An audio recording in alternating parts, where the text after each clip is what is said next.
Mazmur 39 ayat 1 sampai dengan 13 ya. Oh, berarti di Alkitab saya kayak ada angka 14-nya. 14. Judul berikutnya doa minta tolong. Mazmur 39 ayat 1 sampai dengan 14. Doa minta tolong. Untuk pemimpin biduan, untuk Yedutun, Mazmur Daud. Pikirku aku hendak menjaga diri, supaya jangan aku berdosa dengan lidahku. Aku hendak menahan mulutku dengan kekang, selama orang fasik masih ada di depanku. Aku keluh, aku diam, aku membisu, aku jauh dari hal yang baik, tetapi penderitaanku makin berat. Hatiku bergejolak dalam diriku, menyala seperti api. Ketika aku berkeluh kesah, aku berbicara dengan lidahku. Ya Tuhan, beritahukanlah kepadaku ajarku dan apa firman-Mu, supaya aku mengetahui betapa ajarku. Sungguh hanya beberapa telempak saja kau tentukan umurku. Bagimu hidupku seperti sesuatu yang hampa. Ya, setiap manusia hanyalah kesia-siaan. Ia hanya bayangan yang berlalu. Ia hanya menyebutkan yang sia-sia dan yang libur. Tetapi dia tahu siapa yang merauhnya nanti. Dan sekarang apakah yang ku nanti-nantikan ya Tuhan? Kepadamu-lah aku berharap. Lepaskanlah aku dari segala pelanggaranku. Jangan jadikan aku celahan orang jahat. Aku keluh, tidak kubuka mulutku, sebab Engkau sendirilah yang bertindak. Hindarkanlah aku daripada pukulanmu. Aku remuk karena serangan matamu. Engkau menghajar seseorang dengan hukuman karena kesalahannya dan menghancurkan keelokannya, sama seperti gengat. Sesungguhnya setiap manusia adalah kesia-siaan belaka.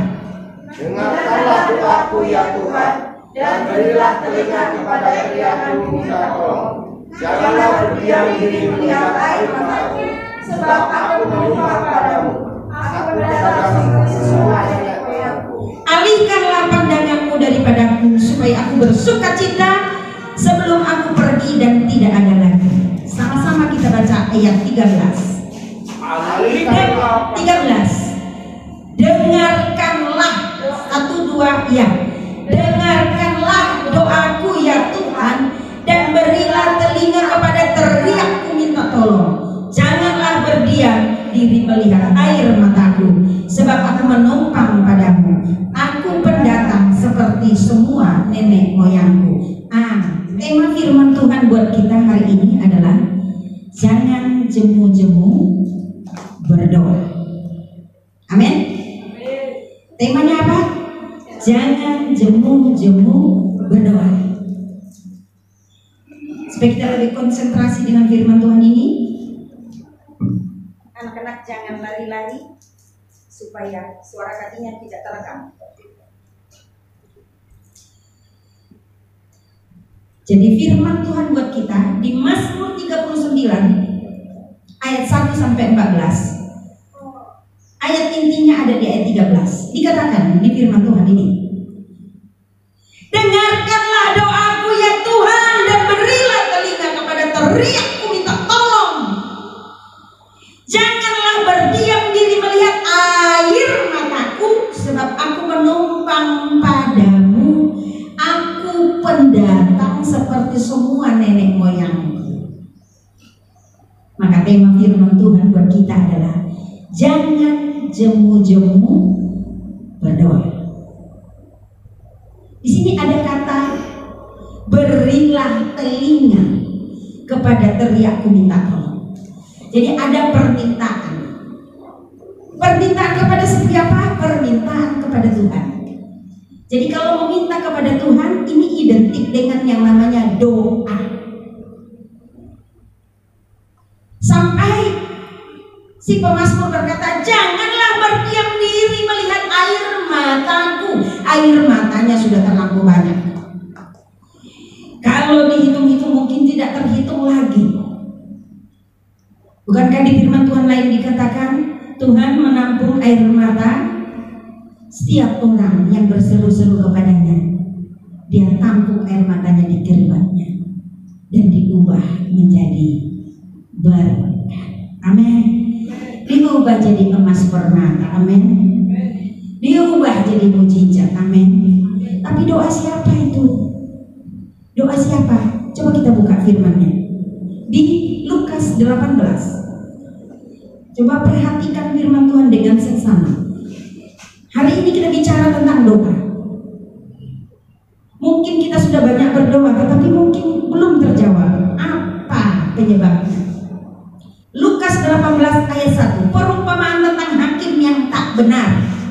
Yesus mengatakan suatu perumpamaan kepada mereka untuk menegaskan bahwa mereka harus selalu berdoa dengan tidak jemu-jemu. Katanya, dalam sebuah kota ada seorang hakim yang tidak takut akan Allah dan tidak menghormati seorang pun.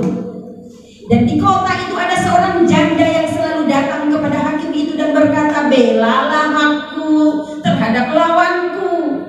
Beberapa waktu lamanya hakim itu menolak, tetapi kemudian dia berkata dalam hatinya, "Walaupun aku tidak takut akan Allah dan tidak menghormati seorang pun, namun karena janda ini menyusahkan aku, baiklah aku membenarkan dia, supaya jangan terus saja ia datang dan akhirnya menyerang aku." Kata Tuhan, camkanlah apa yang dikatakan hakim yang lalim itu. Camkan itu. Tidakkah Allah akan membenarkan orang-orang pilihannya yang siang malam berseru kepadanya? Dan adakah ia mengulur-ulur waktu sebelum menolong mereka? Aku berkata kepadamu, ia akan segera membenarkan mereka. Akan tetapi jika anak manusia datang, adakah ia mendapati iman di bumi? Jadi ada salah satu poin di sini bicara tentang iman. Temanya jangan jemu-jemu berdoa. Berdoa yang bagaimana? Berdoa yang disertai dengan iman. Adalah seorang ibu, dikatakan di perumpamaan ini, datang kepada seorang hakim minta haknya dibela. Padahal hakim ini adalah seorang yang bukan seorang anak Tuhan, artinya seorang yang tidak percaya Yesus, seorang yang di luar Tuhan. Tetapi dikatakan di firman Tuhan itu di ayat 4, beberapa waktu lamanya hakim itu menolak, tetapi kemudian dia berkata dalam hatinya, "Walaupun aku tidak takut akan Allah dan tidak menghormati seorang pun, namun karena janda ini menyusahkan aku, baiklah aku membenarkan dia, supaya jangan terus saja ia datang dan akhirnya menyerang aku." Kenapa si janda ini datang terus menemui si hakim? Dia berkata, "Bapak, tolonglah bela perkaraku." Besoknya dia datang lagi, dia katakan, "Bapak, tolonglah bela perkaraku." Si Pak Hakim tidak peduli, tapi besoknya dia datang lagi, "Bapak, belalah perkaraku." Dan seterusnya di firman Tuhan ini tidak dikatakan berapa hari, berapa minggu, berapa bulan, berapa tahun. Dia datang minta supaya dibela perkaranya. Akhirnya apa yang terjadi? Si hakim yang tidak tahu firman Tuhan, si hakim yang bukan orang yang di dalam Tuhan, akhirnya merasa perlu untuk membela perkara si ibu itu. Mengapa? Karena si ibu itu tidak jemu-jemu. Mengapa dia tidak jemu-jemu? Karena di sini ada iman. Dia percaya Tuhan akan buat apa? Indah pada waktunya. Amin. Amin. Mengapa doamu belum dijawab? Karena Tuhan lihat engkau masih jemu-jemu berdoa. Doamu masih bolong-bolong, ngaku enggak? Umat Tuhan yang di rumah, kalau lagi sibuk bekerja, lupa berdoa. Tapi si ibu itu tidak pernah lupa, datang terus menemui hakim. Itu perumpamaan yang Yesus buat. Maksudnya adalah demikian juga kita tidak jemu-jemu menghampiri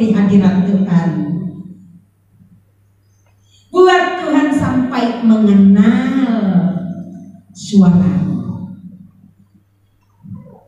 Dikatakan di firman Tuhan tadi di Mazmur 39 ayat 13, dengarlah doaku ya Tuhan, dan berilah telinga kepada teriakku, minta tolong, jangan berdiam diri melihat air mataku. Air mataku berarti si pemazmur ini sudah amat dalam penderitaannya. Mengapa dikatakan dia dalam penderitaannya? Kalau kita baca dari ayat 1 sampai 14, di situ dinyatakan bahwa si pemazmur bukan hanya kesulitan dalam satu hal, tapi dia banyak kesulitan yang dia hadapi. Padahal dia seorang pemazmur, seorang yang suka memuji menyembah Tuhan, tapi dia mengalami suatu kepenatan.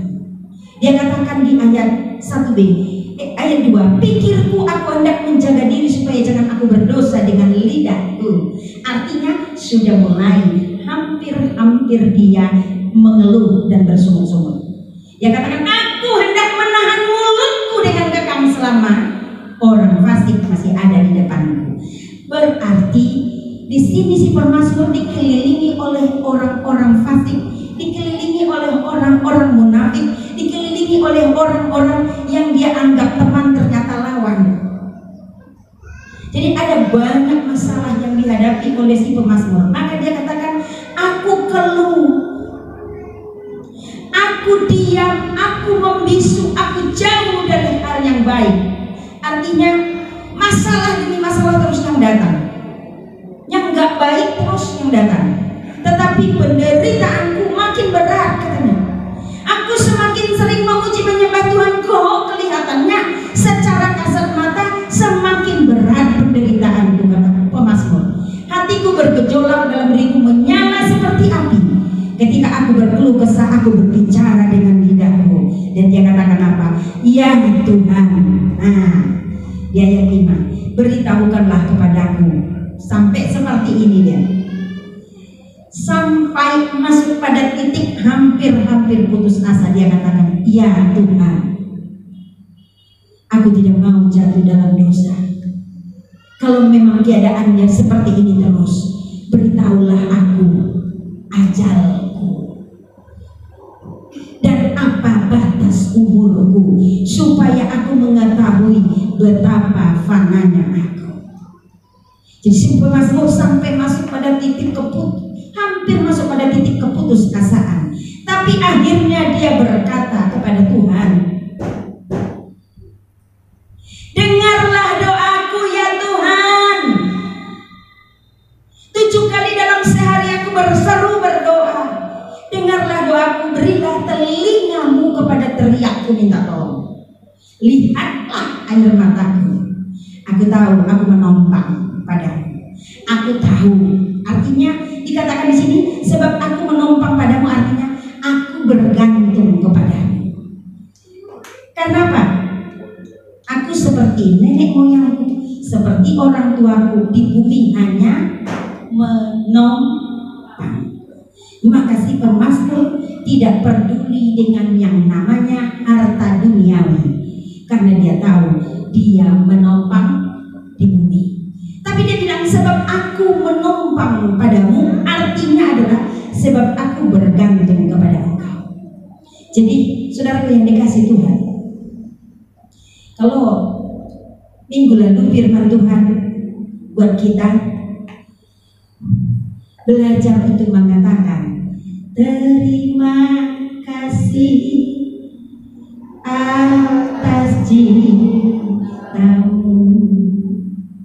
Kau harus berkata, Engkau Yesus buat aku cukup. Yang lainnya bonus. Yang lainnya tapi aku butuh Tuhan.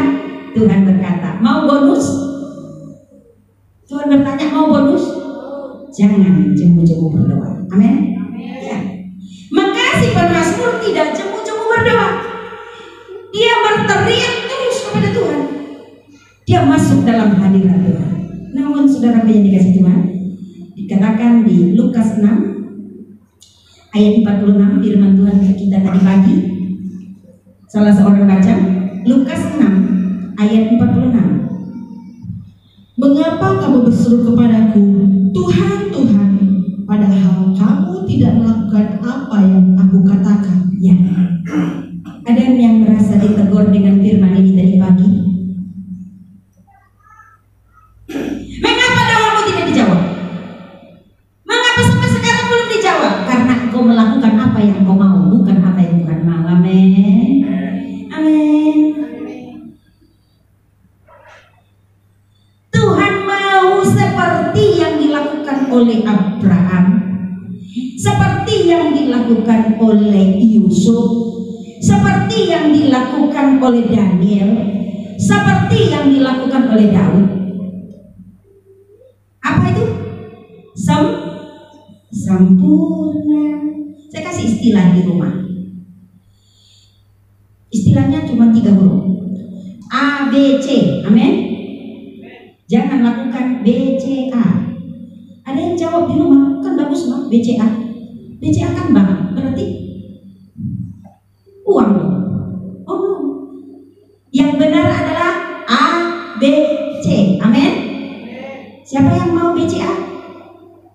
Siapa yang mau B, C, A? Yang mau A, B, C?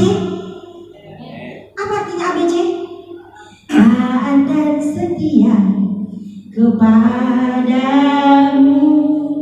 Tuhan. Kalau Tuhan katakan urutannya harus sesuai A, B, C, jangan lakukan B, C, A. Tuhan bilang A dulu, lakukan A. Tuhan bilang B, lakukan B. Tuhan katakan C, lakukan C. Tapi yang ada selama ini apa? Tuhan bilang lakukan urutannya A, B, C, tapi kita lakukan B dulu, baru C, habis itu A. Kerja dulu, sisa waktu baru berdoa.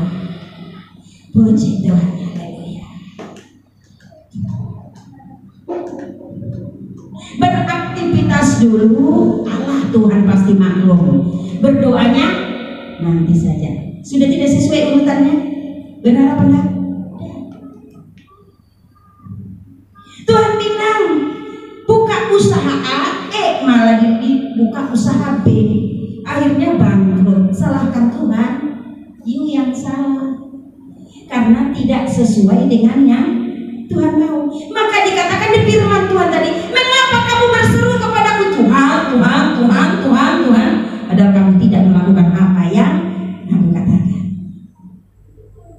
Jadi firman Tuhan bicara pada kita hari ini. Berdoalah dengan tidak jemu-jemu, yaitu dengan satu, iman yang doa yang disertai iman. Kalau doa yang disertai iman tidak bakalan jemu-jemu. Amin. Orang yang jemu berdoa berarti tidak ada iman di hatinya. Dia maunya yang instan. Emang Indomie, masa Indomie berapa menit? Cuma 5 menit. Kecuali Anda tambahin ayam, tambahin telur, tambahin yang macam-macam, ya. Itu instan. Saya mau tanya, makanan yang instan baik untuk kesehatan apa enggak? Tuhan tidak mau rohanimu sakit, maka Tuhan tidak mau kasih yang instan. Amin. Lewati dulu proses dong, baru aku kasih berkat, kata Tuhan. Supaya ketika kau terima berkat itu, kau tidak sombong. Amin. Kau tidak salah gunakan berkat itu. Supaya ketika kau terima berkat itu, ada bahan yang bisa kau saksikan kepada orang lain bahwa Yesus ajaib, Yesus dahsyat, Yesus hebat. Amin. Jadi jangan jemu-jemu berdoa, yaitu dengan doa yang disertai iman. Itu yang pertama. Yang kedua, jangan jemu-jemu berdoa dengan doa yang sesuai dengan apa yang Tuhan mau. Maka dikatakan firman Tuhan, padahal kamu tidak melakukan apa yang aku katakan. Jadi sembari engkau berdoa, lakukan firman Tuhan. Dengan kau berdoa berarti kau sudah melakukan firman.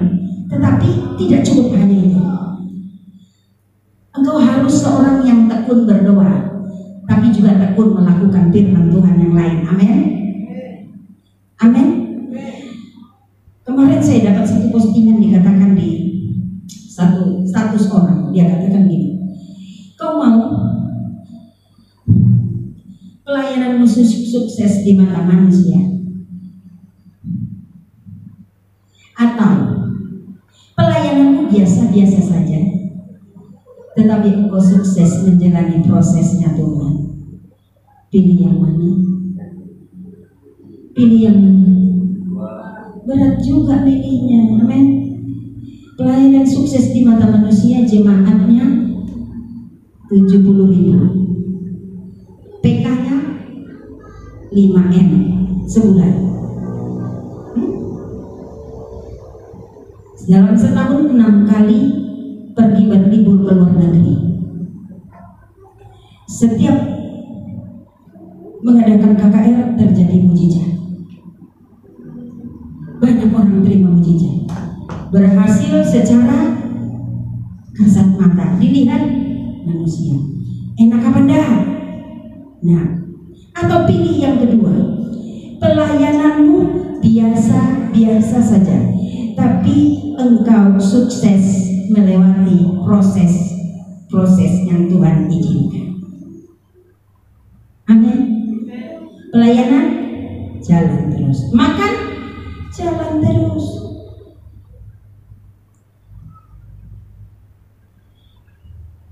Mungkin makan tempe, mungkin tahu, mungkin sesekali daging.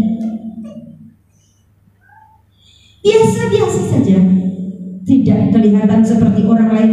Mungkin ada yang luar biasa, tapi berhasil melewati proses yang Tuhan izinkan. Pilih yang mana kan?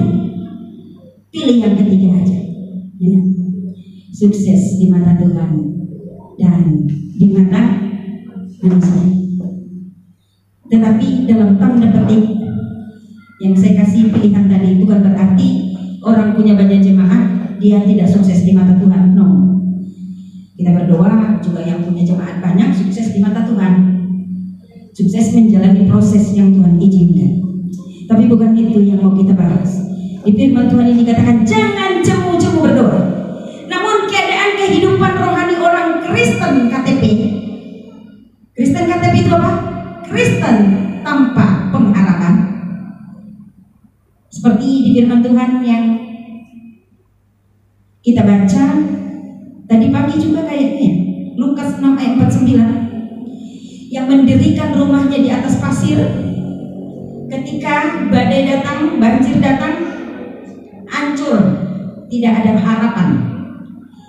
Itu namanya kehidupan orang Kristen KTP. Kristen tanpa pertobatan, Kristen tanpa pengharapan.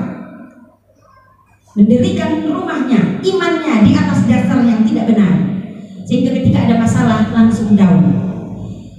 Begitu keadaan banyak orang Kristen di akhir zaman ini. Mereka sudah tidak antusias mengejar perkara-perkara rohani, sudah ogah-ogahan, sudah tidak suka lagi hal-hal yang rohani. Apapun yang dibicarakan sudah hal-hal yang duniawi.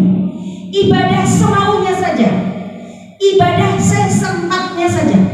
Kalau sempat beribadah, kalau tidak sempat tidak beribadah. Pelayanan dilakukan ala kadarnya, bergantung mood. Kalau lagi mood ya ikut pelayanan, kalau lagi tidak mood ya tidak ikut pelayanan. Itu bisa terjadi. Mengapa? Karena kecewa. Karena apa? Karena kecewa. Mengapa banyak orang Kristen sekarang ini tidak antusias dengan hal-hal yang rohani? Ibadah pun sesuka hatinya, pelayanan tergantung mood. Kalau lagi mood pelayanan, kalau enggak pelayanan. Mengapa? Karena kecewa. Kecewa karena doanya belum dijawab. Ada itu di antara kita. Ingat, berdoa itu dua arah. Kita ketika berdoa, kita bicara dengan Tuhan. Tapi tidak cukup itu saja. Berdoa itu juga Tuhan bicara kepada kita. Gimana caranya supaya doa dijawab? Ini yang ketiga. Kalau yang pertama tadi, doa yang disertai dengan iman. apa? Doa yang tidak jemu-jemu. Doa yang sesuai dengan kehendak Tuhan.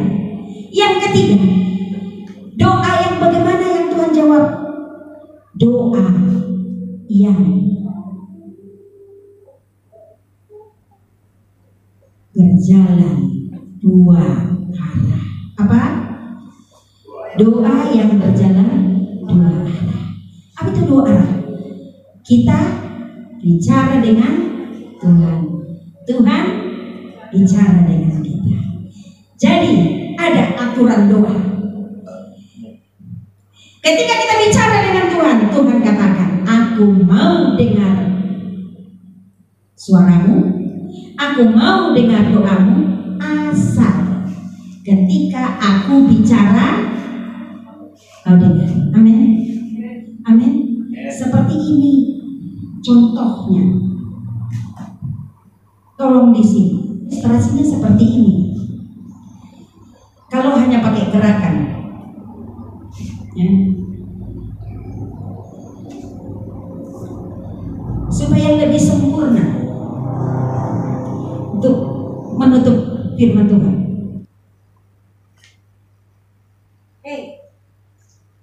Tidak berasa tutup matamu. Tutup matamu kalau tidak boleh. Dia tidak mau. Dia tidak mau. Dia mau dengar. Dia tidak mau dengar. Tapi coba yang kecil ini.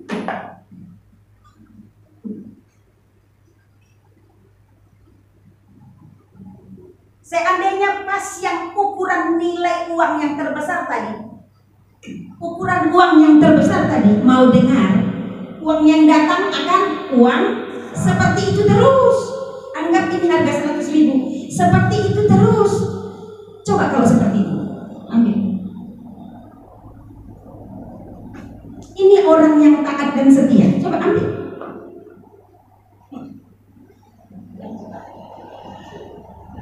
Nah, ini Tuhan bicara lewat uang ini. Ambil. Katakan. Gimana? Memang inilah aslinya mungkin ya. Ayo, gimana? Harusnya. Puji Tuhan. Sekarang enak. Ayo. Datanglah lagi. Tambah berdiri lagi. Terus datang lagi. Datang lagi. Mungkinkah ini datang? Koin datang? Ya. Bisa terima makna dari ilustrasi ini? Kembali lagi.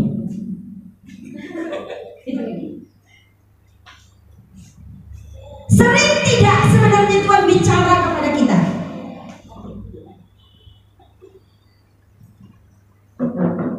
Saya katakan di rumah, ini ke Yosi saya katakan, kita kasih uang itu, anggap aja uang itu lambang berkatnya. Saya katakan ini, dapat berkat itu adalah, ulangi, dapat berkat itu adalah ujian.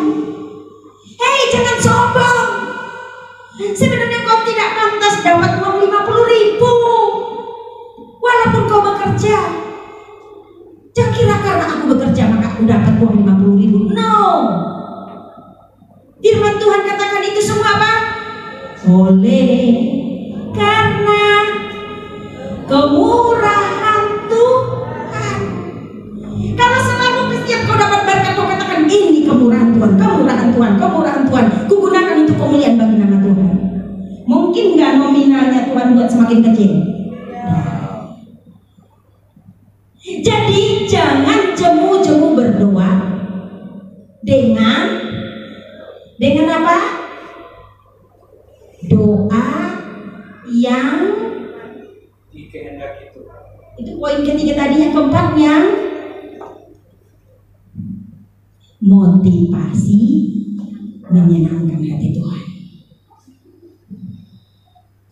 Kalau motivasimu menyenangkan hati Tuhan, berkatmu dikatakan apa? berkatnya seperti sungai, berkatnya ya, kata Tuhan kan, berkatmu akan seperti Raja Wali naik terus, tidak pernah. Jangan jemu-jemu berdoa, tetapi dengan doa motivasi untuk menyenangkan hati Tuhan. Orang yang motivasi menyenangkan hati Tuhan diberi semakin bersyukur, diberi semakin bersyukur, diberi semakin bersyukur. Amin. Ini siapa yang mau diberi nanti?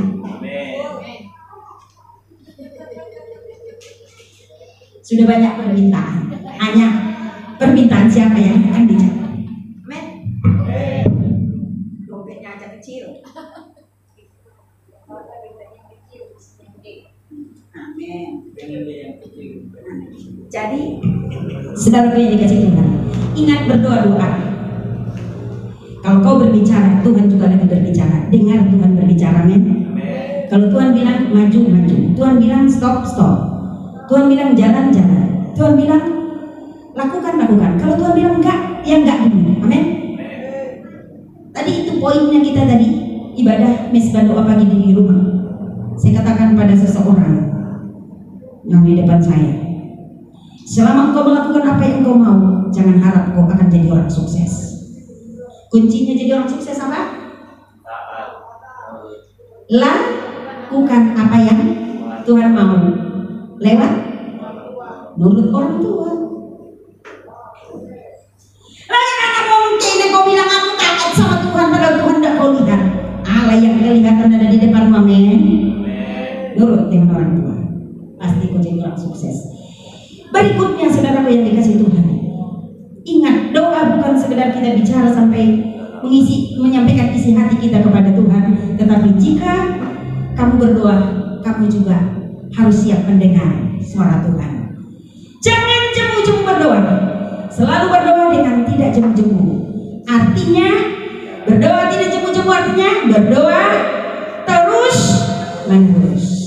Berdoa tidak jemu-jemu artinya tidak kendor. Amin. Jangan kadang-kadang berdoa, kadang-kadang enggak. Berdoa tidak jemu-jemu artinya tidak kehilangan semangat. Cayo, amin. Cayo, katakan. Iya. Tidak jemu-jemu. Mengapa kita berdoa dengan tidak jemu-jemu? Mengapa? Ada 3 alasannya. Mengapa kita tidak boleh jemu-jemu berdoa? 1. Kalau engkau tidak jemu-jemu berdoa, itu pertanda bukti bahwa engkau menggantungkan dirimu pada Yesus. Amin. Bergantung hidup dengan Yesus.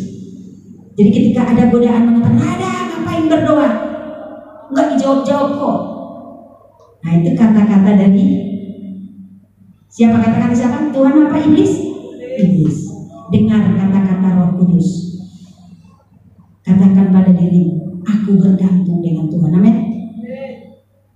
Ayo sama-sama katakan, aku bergantung dengan Tuhan. Jadi aku tidak akan pernah jemu berdoa. Amin. Artinya kita nempel dengan Tuhan. Kalau kita tidak berdoa bisa lepas dari Tuhan. Yang kedua, mengapa kita tidak boleh jemu-jemu berdoa? Yang kedua, mengapa kita tidak boleh jemu-jemu berdoa? Saya tanya kita semua sesuai dengan ilustrasi seorang janda dengan hakim yang bukan seorang anak Tuhan. Mengapa kita tidak boleh jemu-jemu berdoa? Karena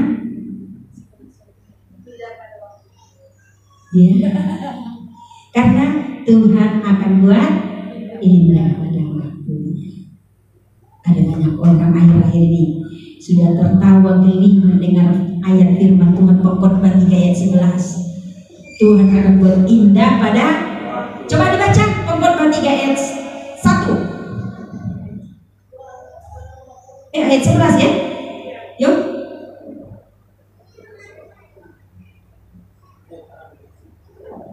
Satu, dua, ya. Pengkhotbah 3:11. Sudah ketemu? Ia membuat segala sesuatu indah pada waktunya. Bahkan ia memberikan kekekalan dalam hati mereka Tetapi manusia tidak dapat menyelami pekerjaan yang dilakukan Allah dari awal sampai akhir. Nah, jadi orang yang suka ngeledek, yang suka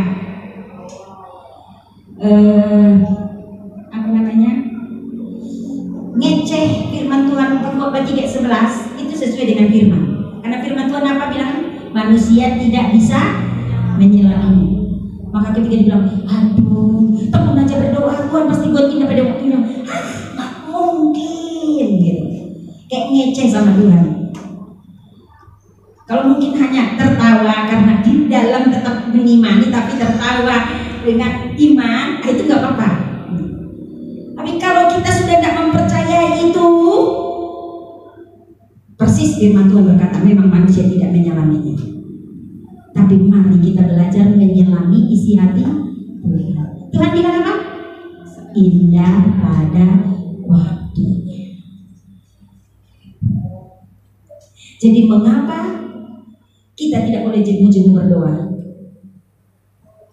Dua saja jawabannya. Satu, karena kita bergantung dengan Tuhan. Amin.